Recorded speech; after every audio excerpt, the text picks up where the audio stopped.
It's 2023 and you are on the lookout for a new personal CRM. I've been reviewing personal CRMs for the past few years and I will do so again this year. Specifically, this year I'm going to focus on paying personal CRMs. No free stuff, only paid. And there are two big reasons for this. First, I don't personally believe that any personal CRM can survive without charging their customers.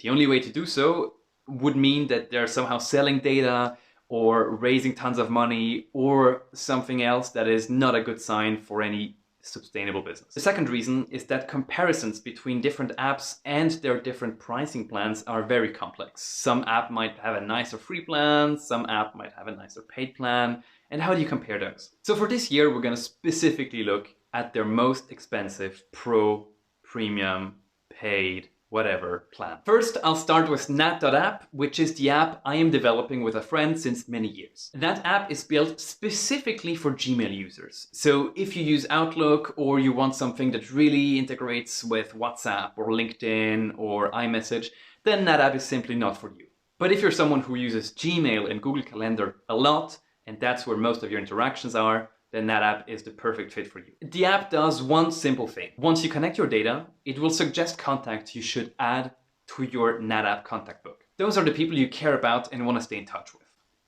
Netapp will suggest those based on how often you talk to these contacts, if you had meetings recently, and so on. And once you've added them to Netapp, they will be displayed either as not in touch, losing touch, or in touch. Then our customers can super easily either snooze a contact if actually they don't need to reach back out, or send an email straight from the app, log some notes if relevant, or log an interaction if something happened but it was outside of Gmail. Let's say you talked on WhatsApp, or let's say you actually met for a coffee and it was not in your calendar, stuff like this. In 2022, we added one new feature, which is the follow-up feature. You know, all those emails you sent out and you really need a response, but once it's sent out, you forget about them, which represents pretty much all of your emails. Well, Netapp now collects those and lets you know if you've sent an email that has not been responded to. Obviously, Netapp only does this for the contacts you care about. Then you can just click and follow up with those contacts using a pre-written template. Netapp's most expensive paid plan is currently at $39 a month and includes all the integrations, all the features. Check it out if you're curious. Next, we have Dex. Dex has gone crazy in 2022. They shipped so many features, it's unbelievable.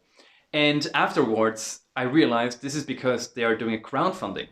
So from December to January 2023, they reached out to all their users, customers, network, and offered to sell parts of their company. During this crowdfunding, we also learned a lot about the company metrics, such as how many paying customers they have, around 1,500, how much money they're making, around $200,000 a year, and what their plans are for the future. Feature-wise, Dex is officially the personal CRM powerhouse.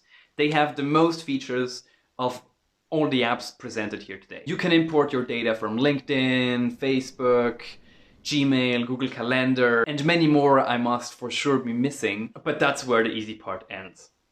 Dex still relies on their customers manually labeling their contacts to figure out what to do. For example, they have a Kanban board where you can drag and drop your contacts into different keep in touch frequencies. Dex also released a map and a network view so that you can see where on the world your contacts are based and which contacts are related to which other contacts. Obviously, these features require you to label the data before, so the app needs to know where your contacts are living and who they're related to in order to fill that data. So I would look at Dex in the following way. If you are really willing to spend a few days and set up the system, download their mobile apps, make sure your LinkedIn, Facebook, Gmail, Google Contacts, and Google Calendar are integrated, and then just spending a weekend and maybe a little bit more going through all your contacts, labeling them properly, setting up frequencies for when you want to reach back out, and so forth, then Dex is a really good option to explore. Because once you've done all of that, it's a really cool app. I mean, I would really dream of having this network view of my contacts and seeing who knows whom and so on. But I'm not willing to spend the days it will require to label all of that data. Pricing wise, Dex charges $20 a month for their premium plan. Now let's talk about Clay. If you typed personal CRM in Twitter, Clay has shown up. It is the personal CRM people talk about most. And while I still don't totally get why, I'll try to build a case. Dex has really focused on being the perfect app for the San Francisco startup type guy who is very well networked, has raised a lot of money, has a lot of friends in the press, and so on. Their features include stuff like letting you know when a friend of yours is appearing in the press, letting you know when a Twitter bio changes for a contact of yours, and other nice to have things such as data enrichment, importing your contact CV from LinkedIn, and so on. But unfortunately, for most of us, this doesn't really correspond to who we are and the kind of lives we're living. We aren't all these super sexy VIP people, and yet we still want an app to help us stay in touch with our average network. And Clay, unfortunately, is really bad at this. The first thing is that they just import all of your contacts and then just ask you to review all of them. So that's 1,000 people you suddenly have to go through. Luckily, there is a button to just review all of them automatically. And while they do have a button now where you can just tell Clay, you know what, figure out for me when I need to reach back out, you still have to go through all the contacts and tell Clay, tell me automatically when I need to reach back out. Pricing wise, Clay has made my life very hard because unless you want their pro plan, which really has no additional features, their free plan now offers everything. So even though I want to review paid plans only, Clay is free, which might sound like a good thing, but I don't think it is. The only reason to move from pro to a free plan only is that you're trying to grow, that you're trying to get more active users. And all the people who were not willing to pay before, well, now they can sign up, so you might get more customers that way. But you still make no money, which is the way a business survives. And so what this means is that Clay is looking to grow their user base in order to very likely raise more money later on. And if they're unable to raise more, then it's not looking good for Clay. Finally, we have Q.